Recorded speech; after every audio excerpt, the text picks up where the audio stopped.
आज हमारे जो एडीजीपी चंडीगढ़ में कुछ दिन पहले ही उनकी ट्रांसफर हुई थी, रोहतक रेंज में थे पहले। तो पूरन जी, जो दुखदायक घटना हुई पिछले दिनों 7 तारीख को, परिवार बहुत सदमे में है, माँ बाप बहुत सदमे में हैं, क्योंकि माँ बाप ने बहुत गरीबी से उठ के अपने बच्चों को पढ़ाया, यूपीएससी क्लियर करवाया, आईपीएस बनाया, और उसके बाद इस लेवल पे पहुंचकर और ऐसा दुख अचानक मिल जाए तो हम सब समाज में रहने वाले हमें पता है कि उस दुख को किस शब्दों में बयान नहीं किया जा सकता। उनकी जो पत्नी है वो पंजाब की बेटी है, पंजाब में पैदा हुई, पंजाब की जंपल है, आईएएस है, वो हरियाणा में सेवा कर रही है। और उस समय वो चीफ मिनिस्टर हरियाणा के साथ जापान के दौरे पे थी और बहुत हायर लेवल की ऑफिसर है, क्योंकि मुख्यमंत्री के साथ सीनियर आईएएस अफसर ही ट्रैवल करते हैं, डिसीजन मेकर ही ट्रैवल करते हैं। तो अब उनके पास कोई लफ्ज नहीं है कि हम तो कोई ब्लैकमेलर नहीं है, हम कोई ऐसा नहीं कहते कि हमें इतने पैसे दे दो, क्योंकि पूरी फैमिली पढ़ी लिखी फैमिली है, आईएएस आईपीएस की फैमिली है। तो उनको भी इतने दिन इंतजार करना पड़ रहा है, उनको भी इंसाफ की गुहार लगानी पड़ रही है, जो खुद लॉ मेकर्स थे और लोगों को इंसाफ देते थे। 4-5 जिलों में एसएसपी भी रहे हैं पूरन जी, हरियाणा में, सभी जगह से लोग भी आए हुए मिले हैं मुझे। तो ये मतलब क्या ये कोई षड्यंत्र है कि गरीबों को ऊपर बड़ी कुर्सियों पर बैठते हुए देखा नहीं बर्दाश्त करना, उनको अपमानित करना, चाहे ट्रोल आर्मी करती है, चीफ जस्टिस ऑफ इंडिया, उनको ट्रोल किया जा रहा है, उनको अपमानित किया जा रहा है, उनके मीम्स बनाए जा रहे हैं। मतलब ये तो बहुत ही दुखदायक। भारत एक गुलदस्ता है, गुलदस्ते में एक ही रंग के फूल थोड़ी चलेंगे। एक ही रंग का गुलदस्ता अगर होगा तो ज्यादा देर देख नहीं पाओगे। गुलदस्ते में अलग अलग रंग के फूल, अलग अलग सुगंध के फूल हो तो गुलदस्ता अच्छा लगता है। फिर कोई आम घर का बेटा, कोई गरीब घर का बच्चा पढ़ लिख के ऊपर तक पहुंच गया, तो उस लेवल पे भी आप उसको मतलब काम नहीं करने देते, जाओ उसको ऐसी टिप्पणियां करते हो, ऐसी उसको अपमानित किया जा रहा है उसको, कि वो इस लेवल का स्टेप लेने पे मजबूर हो गया कि अपनी जान दे दी।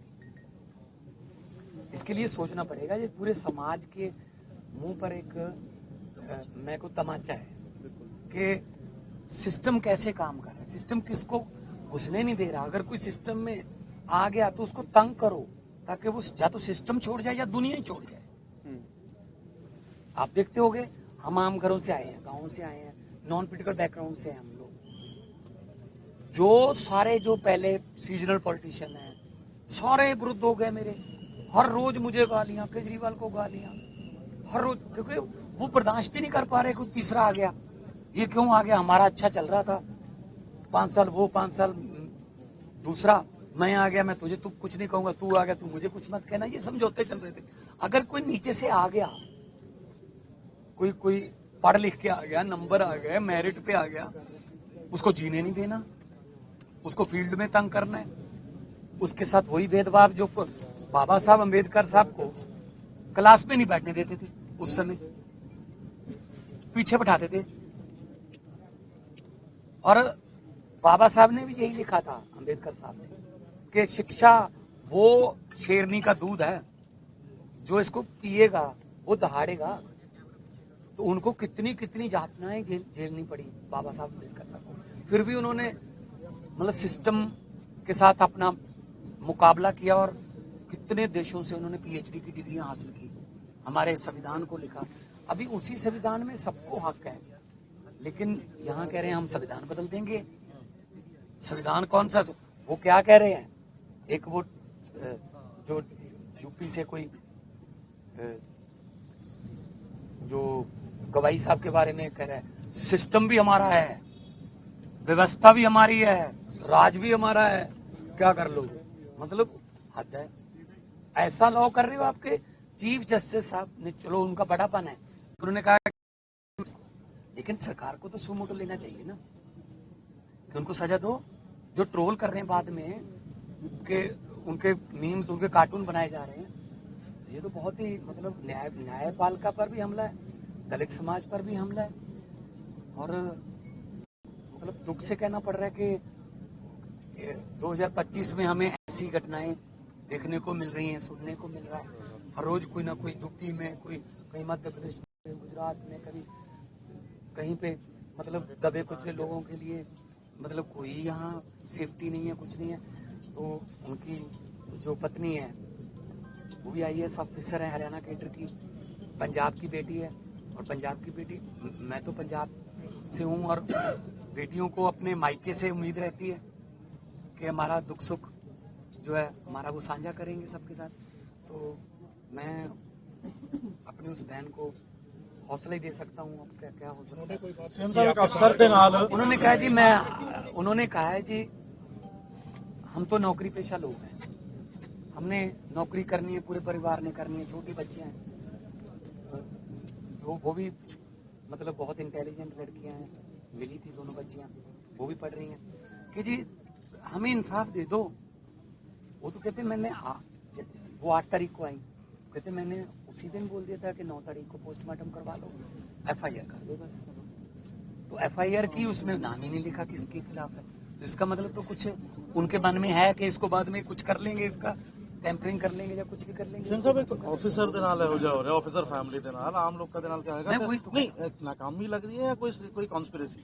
नहीं, देखो जो उन्होंने लिखा है अपने उसमें तो उन्होंने कहा कि मेरी हर रोज बेइज्जती करते हैं फलां अफसर में। अच्छा, वो लिख भी उन्होंने उच्च अधिकारियों को चिट्ठियां भी लिखी कि जी मेरे साथ ऐसा हो रहा है, क्यों नहीं काउंसलिंग की, क्यों नहीं उन अफसरों को बिठा के बात की। मैं पिछले 3.25 साल से पंजाब में मुख्यमंत्री हूँ, मेरे अफसरों में थोड़ा बहुत होता रहता है, कोई बात नहीं, ह्यूमन साइकी है, नेचर है। मैं तो बिठा के बात कर लेता हूँ, यार क्यों लड़ते हो, पंजाब के लोगों के लिए सेवा करनी है। UPSC क्लियर करना कोई खाला जी का बड़ा साधु बनना पड़ता है पढ़ाई के लिए, और इतना पढ़ लिख के आप ऐसे जा रहे हो दुनिया से, तो मतलब ये बहुत ही दुख की बात है, बहुत ही। मैं हरियाणा के माननीय मुख्यमंत्री साहब को और केंद्र सरकार को विनम्र बेनती करना चाहता हूँ कि इस परिवार के साथ खड़िए।